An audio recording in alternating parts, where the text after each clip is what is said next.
Hello friends, మీ కనుక ఈ video నచ్చినట్లయితే తప్పకుండా లైక్ చేయండి. గతంలో ఆరు అమర్కి ఇష్టమైన లోటస్ ముగ్గు వేస్తూ ఉంటే అమర్ అక్కడే కూర్చొని కన్నార్పకుండా ఆరు వైపు చూస్తూ ఉంటాడు. ఇక అక్కడున్న రంగును తీసుకుని ఆరు బుగ్గలకు రాస్తూ ఉంటే, ఏంటండి మీరు ఇందాకే స్నానం చేసి వస్తే అని చెప్పి అంటూ ఉంటుంది. ఇంకొకసారి ఈ ముగ్గు వేయమని అడిగితే మీ చేతే వేయిస్తాను అని చెప్పి ఆరు అంటూ ఉంటుంది. నువ్వు వేలు పట్టుకొని వేయిస్తానంటే నేను కూడా ముగ్గు వేస్తానని చెప్పి అమర్ అంటాడు. ఆ తర్వాత అమర్ తన కంట్లో నలకపడినట్టుగా యాక్టింగ్ చేస్తూ ఉంటాడు. దాంతో ఆరు పరిగెత్తుకుంటూ వచ్చి, అయ్యో కంట్లో ఏదో పడినట్టుంది, కళ్ళు తెరవండి అంటూ తన కళ్ళల్లో ఊదుతూ ఉంటుంది. ఇక అప్పుడు సడన్గా అమర్ ఆరుకి ముద్దు పెట్టేస్తాడు. మిమ్మల్ని ఇలా కాదు అని చెప్పి ఆరు అమర్ని కొట్టడం కోసమని చెప్పి సరదాగా చేయెత్తుతుంది. దాంతో అమర్ ఆరు చేతిని పట్టుకొని తన బుగ్గలకు అంటుకున్న రంగుని తన బుగ్గలతో రాస్తూ ఉంటాడు. ఇక దాంతో ఆరు సిగ్గుపడుతూ ఉంటుంది. ఇక అలా గతంలో జరిగిన విషయాన్ని అమర్ గుర్తు చేసుకుని బాధపడిపోతూ ఉంటాడు. మరోవైపు హాస్పిటల్లో ఉన్న మంగళ రామూర్తి దగ్గర నుండి బయటకు వచ్చి, ఈ ముసలోడు ఫోన్ చేయి అంటాడు. ఇప్పుడు ఎవరికి ఫోన్ చేయాలి? మనోహరికి ఫోన్ చేద్దాం అనుకుని మనోహరికి ఫోన్ చేస్తుంది. ఏంటి మంగళ, ఎందుకు ఫోన్ చేశావు? నేను అసలే టెన్షన్లో ఉన్నాను. డబ్బుల కోసమైతే ఇప్పుడు చేయకు, తర్వాత చేయని చెప్పి అంటూ ఉంటుంది. ఇదిగో మనోహరి, నేను చేసింది డబ్బుల కోసం కాదు, నీతో ఒక ముఖ్యమైన విషయం మాట్లాడాలి అని చెప్పి, ఈ హాస్పిటల్లో ముసలోడు ఉన్నాడు కదా, ఆ ముసలోడు బాగానే కోలుకున్నాడు, బండరాయిలాగా తయారయ్యాడు. కూతుర్ని అల్లుడిని చూడాలంటూ ఒకటే గొడవ.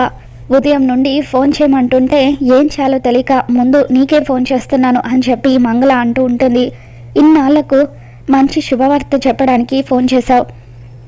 నువ్వు వెంటనే అమర్కి ఫోన్ చేసి ఆ ముసలోడికి స్పృహ వచ్చిన విషయం చెప్పు అని మనోహరి అంటూ ఉంటుంది. ఇదిగో మనోహరి, ఇందాక ఏదో టెన్షన్లో ఉన్నానని అన్నావు కదా, ఏంటి ఆ టెన్షన్ అని చెప్పి మంగళ అడుగుతుంది. ఇకప్పుడు మనోహరి సడన్గా ఆరు తల్లిదండ్రులు ఎవరో తెలుసుకోవాలని అమర్ పట్టుబడుతున్నాడు. అందుకే ఈరోజు వాళ్ళెవరో తెలుసుకోకుండా ఉండాలంటే హాస్పిటల్కి నువ్వు పిలిచావనుకో, ఆ బాగిని తీసుకొని అమర్ హాస్పిటల్కి వచ్చేస్తాడు. ఇక ఈ రోజుతో ఆ విషయం మర్చిపోతాడు. రేపటి నుండి ఎలాగూ నాకు గుడ్ టైం స్టార్ట్ అవ్వబోతుంది కాబట్టి ఇక తల్లిదండ్రులు ఎవరో తెలుసుకోవడం కుదరదు అని చెప్పి మనోహరి అంటూ ఉంటుంది. ఏంటి, ఆ మిలిటరీ ఆయన ఆరు తల్లిదండ్రుల గురించి తెలుసుకోవాలనుకుంటున్నాడా? 25 ఏళ్ళుగా మా ఆయన తన పెద్ద కూతురు కోసం వెతుకుతూ బాటసారిలాగా తిరుగుతుంటేనే కనుక్కోలేకపోయాడు. అటువంటిది ఈయన ఒక్క రోజులో కనుక్కుంటాడా అని చెప్పి మంగళ అంటూ ఉంటే, నువ్వు అమర్ని చాలా తక్కువ అంచనా వేస్తున్నావు మంగళ. అమర్ సంగతి నీకు తెలీదు. అమర్ తలుచుకుంటే ఏదైనా సాధించగలడని చెప్పి మనోహరి అంటూ ఉంటుంది.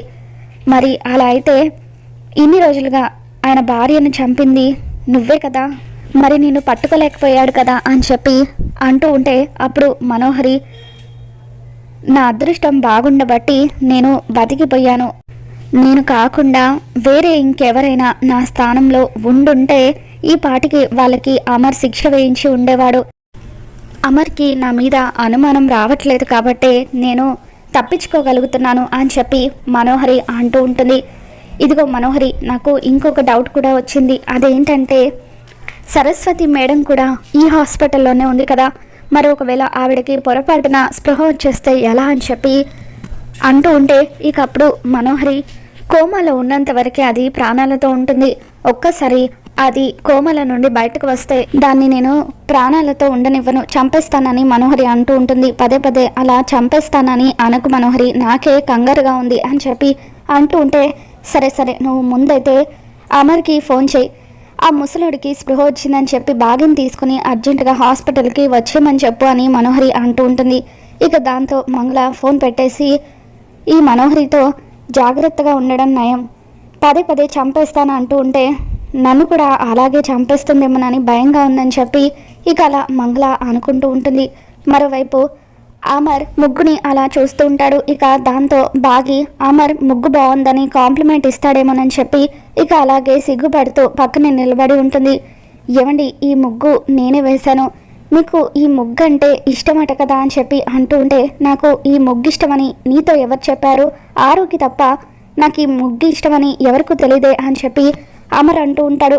దాంతో పక్కింటక్క చెప్పింది అని బాగి అంటూ ఉంటుంది. అయ్యో మిస్సమ్మ, కరెక్ట్ టైంలో కరెక్ట్గా ఇరికిస్తావని చెప్పి చాటుగా ఉండి వాళ్ళ మాటలు వింటున్న ఆరు అనుకుంటూ ఉంటుంది. ఏంటి పక్కింటి ఆవిడ నాకు ఈ ముగ్గు ఇష్టమని చెప్పిందా అని అమర్ ఆశ్చర్యపోతాడు. ఇక దాంతో బాగి, అక్క ఈ ముగ్గు వేసేటప్పుడు పక్కింటి ఆవిడ చూసిందట, అందుకే చెప్పింది అని బాగి అనగానే, ఓ అవునా అని చెప్పి అమర్ అంటూ ఉంటాడు. ఇక అప్పుడు బాగి అలా అమర్ ముగ్గు బాగుందని చెబుతాడేమోనని చెప్పి అలా మెలికలు తిరుగుతూ ఉంటే, ఏంటి బాడీలో స్ప్రింగ్స్ ఏమైనా ఉన్నాయా, ఇలా మెలికలు తిరుగుతున్నావని చెప్పి అమర్ అంటూ ఉంటాడు. ఇక ఆ తర్వాత బాగి బుగ్గ మీద రంగు అంటుకొని ఉంటుంది. అప్పుడు అమర్ అలా బాగి బుగ్గ మీద అంటుకున్న రంగు వైపు చూస్తూ ఉంటాడు. ఇక ఇదంతా చూస్తున్న ఆరు అమర్ తన చెంపలతో బాగి చెంపలకి రాస్తూ ఆ రంగుని తుడిచివేసినట్టుగా ఊహించుకుంటుంది. చిచి, నేనేంటి మా ఆయన గురించి ఇలా ఊహించుకుంటున్నాను అని చెప్పి ఆరు అనుకుంటుంది. ఇక ఆ తర్వాత అమర్ బాగి బుగ్గ మీద రంగు అంటుకున్న విషయాన్ని బాగికి చెబుతూ ఉంటాడు. నీ బుగ్గ మీద రంగు అంటుకుంది అని అమర్ అంటూ ఉంటే, ఆ రోజు గుడిలో నలక తీసినట్టుగా మీ చేతులతో మీరే ఈ రంగుని తుడిచేయచ్చు కదా అని చెప్పి బాగి అంటూ ఉంటుంది. అమ్మో అమ్మో, నేను లేనప్పుడు చాలానే జరుగుతున్నాయి వీళ్ళ మధ్య అని చెప్పి ఆరు కంగారు పడిపోతూ ఉంటుంది. ఇక ఆ తర్వాత అమర్ బాగి బుగ్గ మీదున్న రంగుని చేతులతో తుడిచేస్తాడు. దాంతో బాగి థ్యాంక్స్ అండి అని చెప్పి అలా సిగ్గుపడిపోతూ ఉంటుంది. ముగ్గు చాలా బాగా వేశావు అని చెప్పి అమర్ కాంప్లిమెంట్ ఇవ్వగానే బాగి చాలా ఆనందంతో గెంతులు వేస్తూ అమర్ని హగ్ చేసుకోబోయి థ్యాంక్స్ అంటూ నమస్కారం పెడుతుంది. ఇక ఆ తర్వాత అమర్ అక్కడి నుండి వెళ్ళిపోతాడు. అమర్ అక్కడి నుండి వెళ్ళిపోయిన తర్వాత చాటుగా నిలబడిన ఆరు దగ్గరికి బాగి వచ్చి, అక్క దాక్కుంది చాలు, బయటకు రండి అక్క అని చెప్పి అంటూ ఉంటుంది. నేను ఇక్కడ ఉన్నానని నీకెలా తెలుసు మిస్సమ్మ అని చెప్పి ఆరు అనగానే, మీ చీర కొంగు చెప్పింది అని బాగి అంటూ ఉంటుంది. ఆయన అంటే మీకు చాలా భయం కదక్క, ఎప్పుడు ఆయనను చూసి దాక్కుంటారు అని చెప్పి బాగి అనగానే, అవును అని ఆరు అంటూ ఉంటుంది. నాకు కూడా ఆయన అంటే భయమే అక్క, తాళి కట్టించుకున్న నేనే ఆయనను చూసి భయపడుతున్నాను, అటువంటిది మీరు భయపడడంలో ఏముందిలేండి అని చెప్పి బాగి అంటూ ఉంటుంది. ఇక అలా బాగి ఆరుతో మాట్లాడుతూ ఉండగానే సడన్గా మబ్బులు కమ్ముకుంటాయి. ఇక అలా మబ్బులు కమ్ముకోవడంతో అది గమనించిన ఆరు, ఇదేంటి సడన్గా ఉన్నట్టుండి మబ్బులు నల్లగా మారిపోయాయి, అంటే ఘోర పూజ మొదలు పెట్టేసినట్టున్నాడు అని చెప్పి మనసులో అనుకుంటూ ఉంటుంది. ఏంటక్క సడన్గా అలా అయిపోయారు అని చెప్పి బాగి అంటూ ఉంటే, అప్పుడు ఆరు, ఏం లేదు మిస్సమ్మ, నేను ఒక చోటుకి వెళ్ళాలి, నువ్వు పిల్లల్ని ఇంటిని జాగ్రత్తగా చూసుకో, ముఖ్యంగా ఆ మనోహరి నుండి ఈ ఇంటిని నువ్వే కాపాడాలి, పిల్లల్ని వాళ్ళ తల్లిని మరపించేంత ప్రేమగా నువ్వు చూసుకోవాలి, ఆయన ఎప్పుడు కూడా ఒంటరిగా ఉంటానని అంటారు, ఎప్పుడు కూడా నువ్వు ఆయన చెయ్యిని విడిచిపెట్టకు అని చెప్పి ఇక అలా అమర్ గురించి పిల్లల గురించి అన్ని జాగ్రత్తలు కూడా బాగీకి ఆరు చెబుతూ ఉంటుంది. ఆ మనోహరి నుండి నువ్వు కుటుంబాన్ని కాపాడాలి మిస్సమ్మ, నువ్వున్నావన్న ధైర్యంతోనే నేను వెళ్ళిపోతున్నాను అని చెప్పి ఆరు అనగానే, ఏంటక్క అలా బాధగా వెళ్ళిపోతానని అంటున్నారు, మళ్ళీ ఇక్కడికి రారా అని చెప్పి అంటూ ఉంటే, అది నేను చెప్పలేను మిస్సమ్మ అని చెప్పి ఆరు అంటూ ఉంటుంది. ఇక అప్పుడు బాగి, వెళ్ళడం మీకు కూడా ఇష్టం లేదు కదక్క, మరి నేను వచ్చి మాట్లాడినా అని చెప్పి అంటూ ఉంటే, నువ్వు వచ్చి మాట్లాడినా ఉపయోగం ఉండదు మిస్సమ్మ అని చెప్పి ఆరు అంటుంది.